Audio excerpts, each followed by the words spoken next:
Well.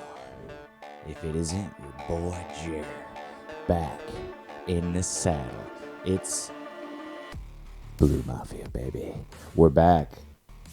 If you thought I was going to disappear, you were wrong.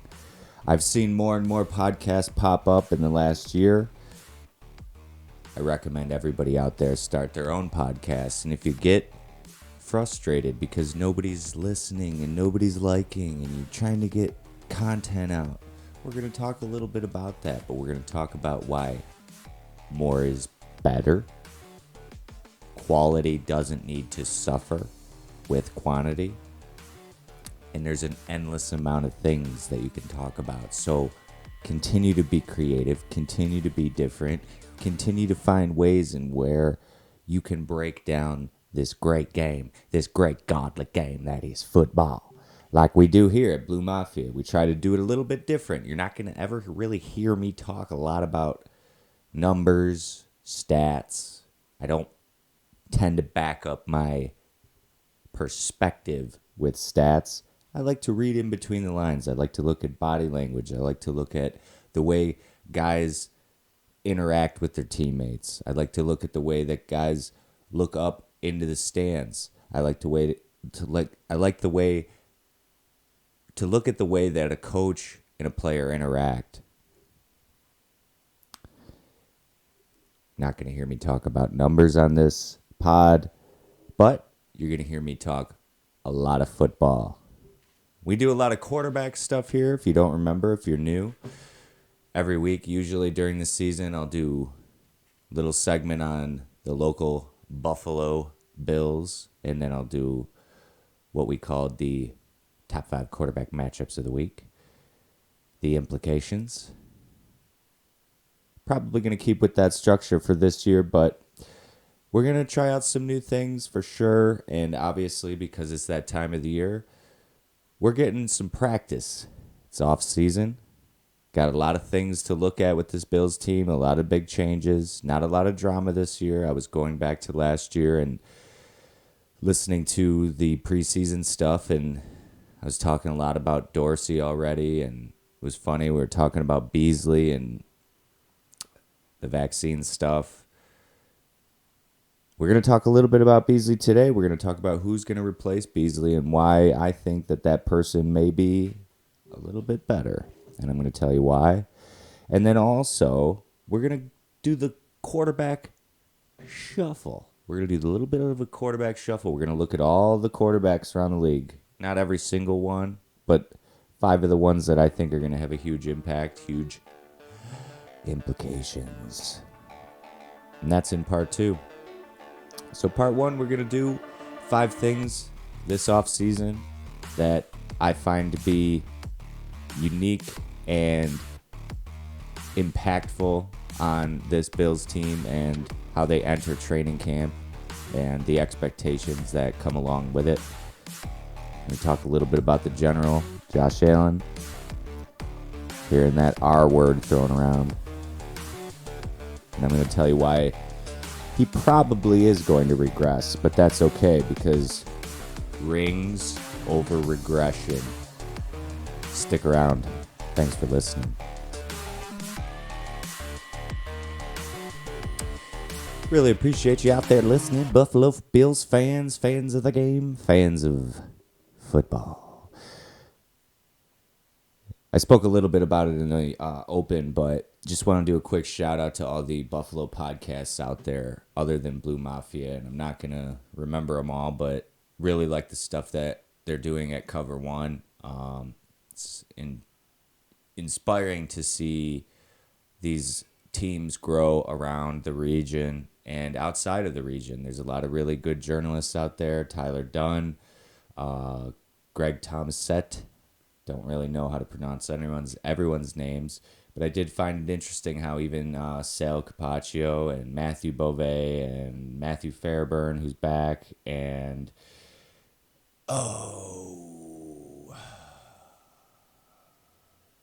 can't think of his name, but there's another guy that's going to be on their own podcast, and to see the the faces on TV get podcasts, it's not disappointing, but it's once again, inspiring. It's inspiring to see the guys like the Cover Ones and the Buffalo Fanatics and Buffalo Fan Base and Built in Buffalo, Joe Miller, another guy, great stuff.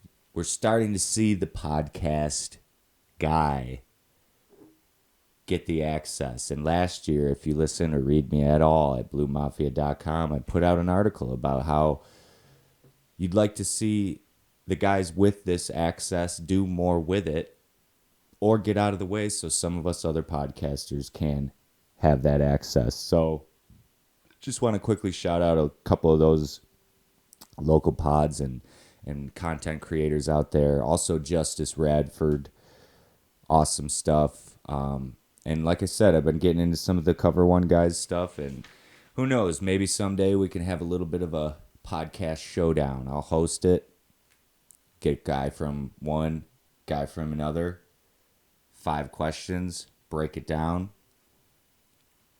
We've got something there. Gets content for everybody. And we can get a little bit dicey. We don't need to get personal, but it'd be interesting to sort of line it up, tail of the tape. XYZ from Buffalo Fan Base versus XYZ from cover1.net. Have them go at it side by side. First Take Buffalo edition. I'm going to do it probably. But that's neither here nor there. Also, one more shout out to Eric and Robbie over at Buffalo Go. Keep killing it out there. Love to see them growing. Awesome new space on their social media. Check them out if you need any t-shirts or gear. Really great guys.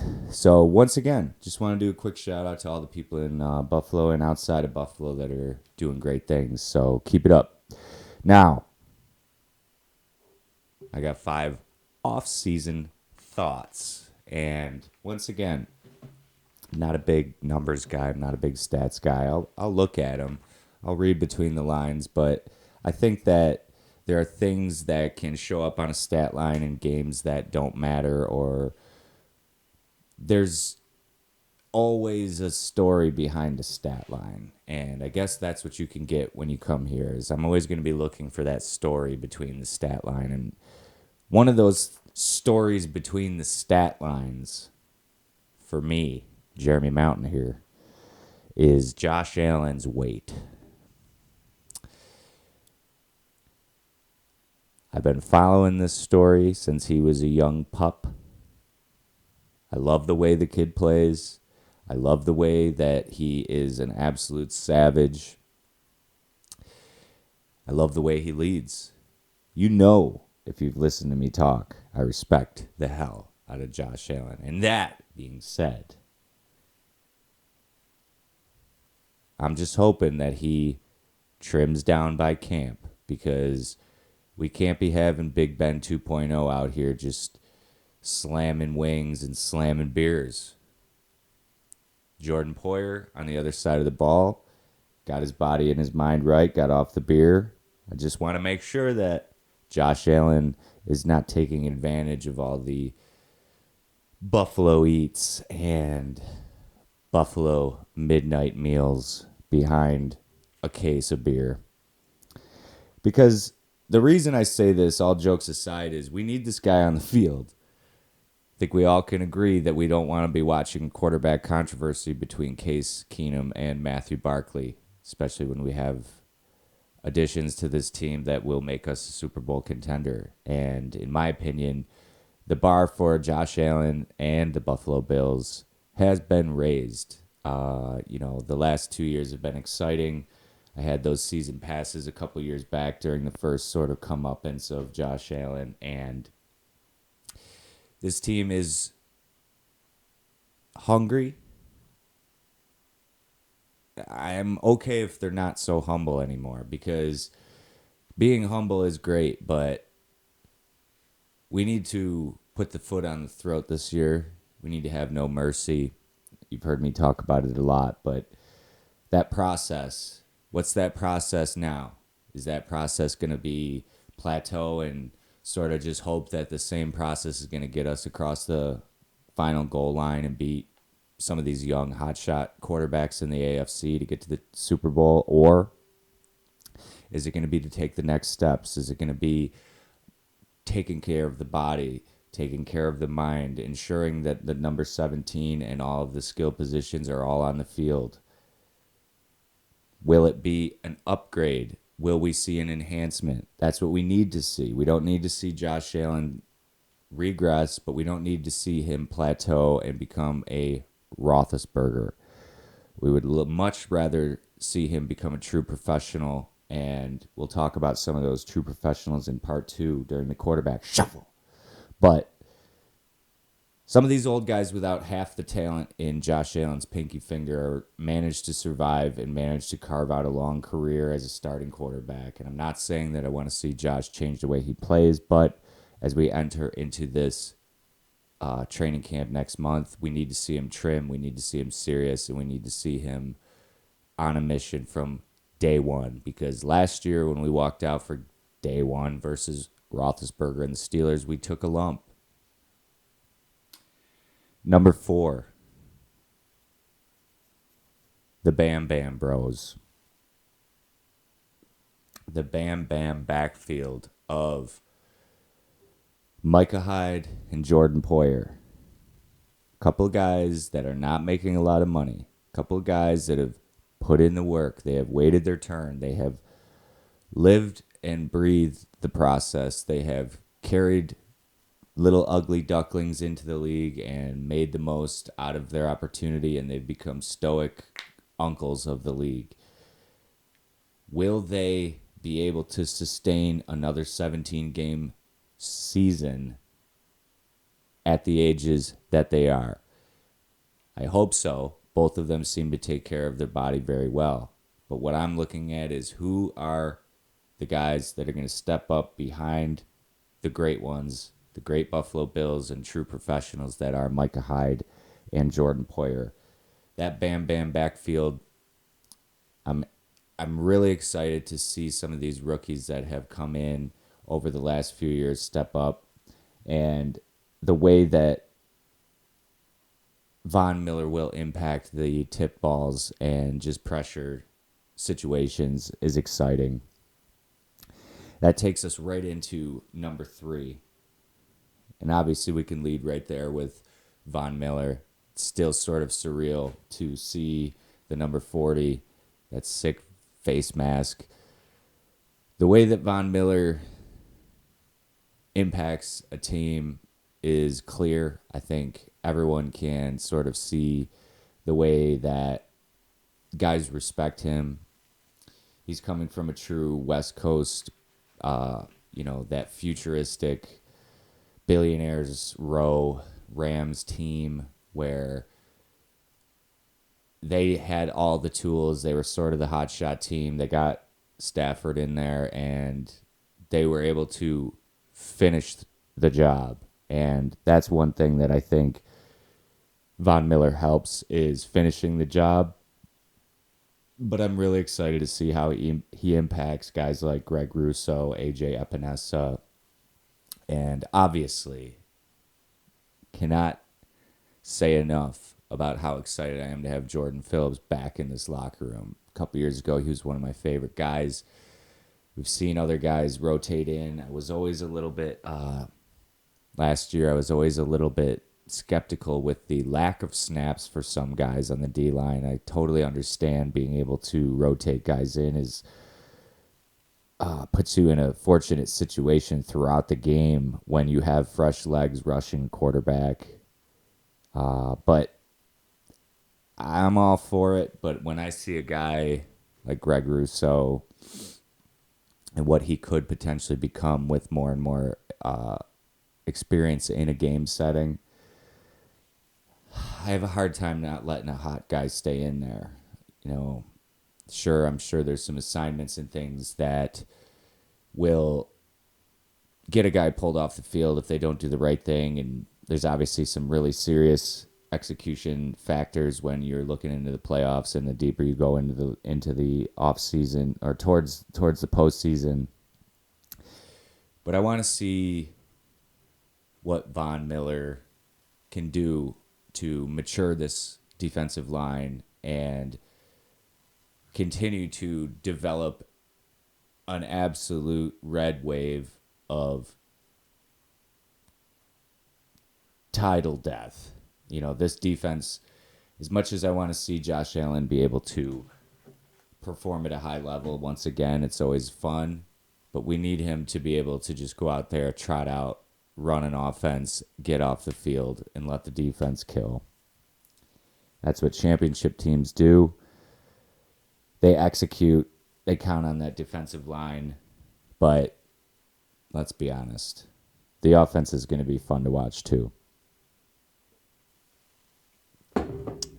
One guy that's not getting talked about a whole lot, and I actually was speaking through tweet with a guy from Cover One a couple weeks ago. The conversation was surrounding Jamison Crowder and Cole Beasy. Now, just in a nutshell, I did check the stats. The yak is higher for Jamison Crowder. It is nominally higher across a couple of years, but those nominal amounts, in my opinion, demonstrate the difference. Because once again, what's the story behind the stats? You can say it's not that big of a difference in the yards after catch for Jamison Crowder over Beasley, but we saw how Beasley's body was breaking down, and the rodeo clown cannot and will not be able to do what he once was able to do, which was an impressive water bug receiver who could find open spots. But ultimately what he was a check down and a hot read. Whereas now, other than being a check down and a hot read, I think Jamison Crowder gives you a real threat underneath. He's not only going to be there for those things, he can do those things, but now you actually have a weapon that you can utilize to bring those linebackers up, bring those safeties up, and be able to go over the top, be able to hit the seams, be able to hit Gabriel Davis or Stephon Diggs on the big dig route. He's going to make a difference. He's going to do all the things that Beasley could do, but he's going to do more based on the fact that he is thicker, he's more explosive, and ultimately he's a better blocker. I love Beasley's heart, but you're not going to tell me that Crowder, if you look at him, his arms, he's big. So he's going to help out in that bully game. And finally, my number one thing I'm thinking about that, once again, things stay quiet around this guy because he seems like he probably just stays quiet and maybe goes out in the golf course. But other than that, he seems like just a total football nerd. And that is my guy, Ken Dorsey. I always looked up to Ken Dorsey as a quarterback when he was at Miami. People can say that he had not too much of an NFL career, but ultimately the guy's a winner. I think he's had a huge impact behind the scenes with Josh Allen. We know that Brian Daboll is out in New York. Once again, I was listening to the first episode of Blue Mafia from last year, and I actually heard myself talk about how I thought Daboll would be out by next year and that Dorsey would be the incumbent. So you know that I have been on this one-trick pony that is Ken Dorsey, but I'm excited. I'm excited to see if we see some new things, some boring things, unfortunately, but I want to see the Bills be executing a boring, powerful, explosive, executionary offense. And by executionary, I mean kill shots. We're going to be doing some things that might be a little boring in the regular season, but we're so good that we're executing at a high level that we're executing you. And who do I think is going to help that? My guy Joe Brady. Joe Brady. Not a household name. Didn't do too much in Carolina, but ultimately did make Joe Burrow a king at LSU. And I'm just excited to see what his vertical packages are going to be like with all these weapons, with a guy like James Cook coming in out of the backfield, it's on, baby. We got our two guys back still in the backfield. We got James Cook, still have Dawson Knox, obviously Diggs, obviously Davis. Still like some of these younger guys, Khalil Shakur, the kid out of Boise. He looks interesting. I would really love to see Tavon Austin make this team. He seems like he's really committed, and he seems like this could be his last hurrah. I just like that. I like that energy. Talk about Tavon Austin's stats all you want. I like a guy that's willing to sacrifice his ego to make the team better, and that's what I think Tavon Austin's bringing to the table. So I'm pumped. Obviously, if you're not, you're probably a normal human being, but for me, this is the countdown into camp. So let it begin. We're going to take a quick break. I really appreciate you guys listening.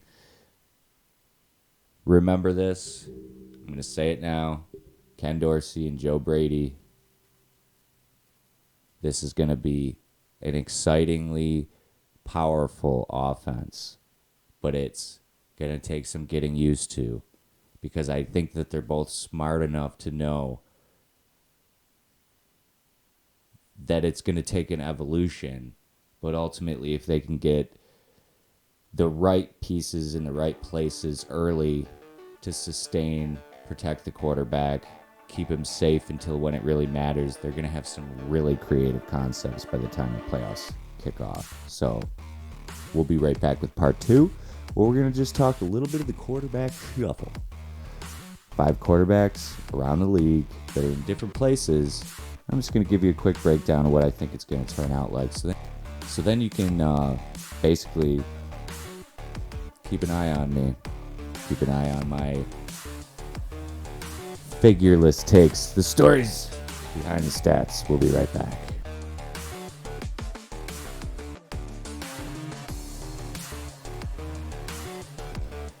We are back. It's the Blue Mafia podcast with Jeremy Mountain. Remember to hit like and subscribe. Please like and subscribe. Please like and subscribe. So, the quarterback shuffle. We'll get into implications later on down the road when we got some actual implications. But wait. What's that? We do have implications? It's only July 16th, Jer. These are big changes. So let's talk about it. Marcus Mariota. Who? Do kids even know who Marcus Mariota is? Heisman Trophy winning QB. Guy had to take a backseat to Ryan Tannehill. Ryan Tannehill, who was everybody's best friend last year coming into the year. Now all of a sudden he's not good enough. Everyone's down on Vrabel. Mariota goes to the Falcons, where he's probably going to battle it out with that rookie from Cincinnati, Spencer Rattler, who is a big, tall, handsome man. He looks like an NFL quarterback, and by all accounts, he is a competitor, and he will be wanting to get that job. But does Marcus Mariota have a little bit of that gray, silver fox, Hawaiian, old man wisdom left to be the Tannehill, to resurface in another city, in a dome, where all the elements don't affect you? I'm not going to go out on a limb and say that Marcus Mariota has a breakout year, but I'm really excited to see if he can turn it around and become a journeyman, because obviously he was a pretty big hotshot in high school, or high school and college, but coming into the league, he was so explosive and exciting in those early years in Tennessee. Back when the Tennessee Titans had white helmets. Now they've got those corny Little League uniforms, but I'm excited for Mariota. Next one, Carson Wentz, Washington Commanders. Boston Connor on Pat McAfee absolutely shredded Carson Wentz several times in the last couple months. Hilarious. But once again, new city, Can we see what he can do in the NFC East again? He's sort of familiar. He tore up this division before. We know that the MVP year happened in Philly in the NFC East. In that division, Dak, Jalen Hurts, that is. I don't know. Danny Dimes with Daboll. Brian Pork Rinds Daboll.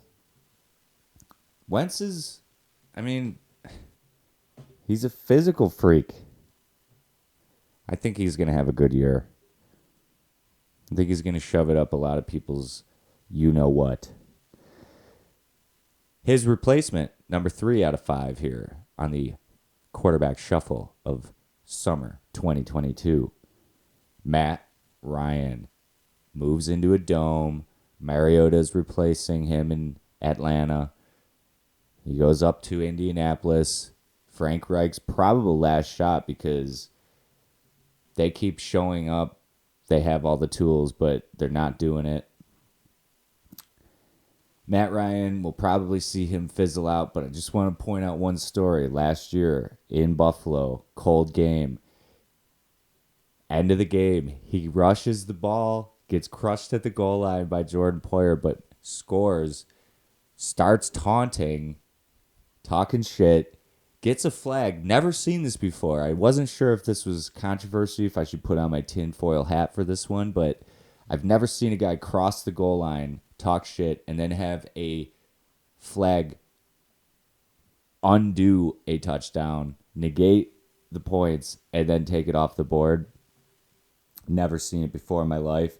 They disrespected Matt Ryan when they did that NFL, thus showing the Bills are now a prima donna team, but I think Matt Ryan comes back with a vengeance this year. Another guy coming back with a vengeance, number 4, Baker Mayfield.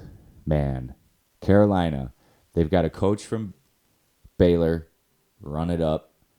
They had Joe Brady, they ran him out. They've run Teddy Bridgewater out. They've, Sam Darnold and Baker Mayfield, 2 of the top 3 picks of Josh Allen's class. They should be able to do something, but they don't have very many receivers. I think Baker will have sort of an in-between year. I think that he's taken a big hit to his ego, and if he can make some friends in the locker room and he can establish some just friendly competition to where that team can sort of compete. They've got Jameis in that division. They've got Brady in that division. I don't know. I could see him going about 500, but Baker will probably fight back, and maybe he'll become a Chase Daniel backup for the rest of his life. Last one, Broncos country. Let's ride. RW3, Russell Wilson hits Mile High. The one thing that I want to say is I'm just so excited to see Russell Wilson's deep ball in Mile High, because if he can stay healthy and they can establish some of those young running backs, obviously they have Melvin Gordon, but they have that kid from North Carolina, one of the 2 that got drafted last year, but they've got some receivers, and John Elway always puts a good team on the field. So, I don't know. That division is going to have some real fireworks, that AFC East or AFC West with the Raiders, Chiefs, Broncos, and Chargers with Justin Herbert. But I think all five of these guys are going to do okay. I think Wilson will do okay, but I really think that he's hit the point where he's going to start becoming a Drew Brees, but he's got a little bit stronger of an arm than Drew Brees at this stage of his career. And if he can continue to realize that maybe it was okay when he was running the offense as a game manager, maybe that was okay when he won a Super Bowl. Maybe that's all he's got to do as a short guy, make some big plays and manage an offense. But I think that Wilson does well. I think that he throws a lot of deep balls, and hopefully he stays healthy. Lastly, special extra. Does Money Mitch Trubisky rekindle his career after a short stint in Western New York? Can he become a number one pick who is run out of multiple offenses in Chi-Town? I'm rooting for all these guys. I root for all the quarterbacks unless I see a story between the stats that I don't like. It's not easy to play the game. It's not easy to play the position. So have some respect for your athletes out there and your quarterbacks. I appreciate you listening. We're going to probably do a couple more of these this summer. Bill Simmons isn't doing his podcast for a while, so I figured if I don't have that to listen to, I better have something to do. Pat McAfee's also taking some time off, it looked like, but I got a nice vacation from work a couple weeks ago, and things are going really well, so figured I might as well get back on here. So I really appreciate you guys listening, and remember to subscribe, like, give me some comments, give me some thoughts, hit me up on Twitter at Jer7Reg. I really appreciate you guys, and keep up the good work, all you other podcasters out there. Thanks, guys. Have a good one.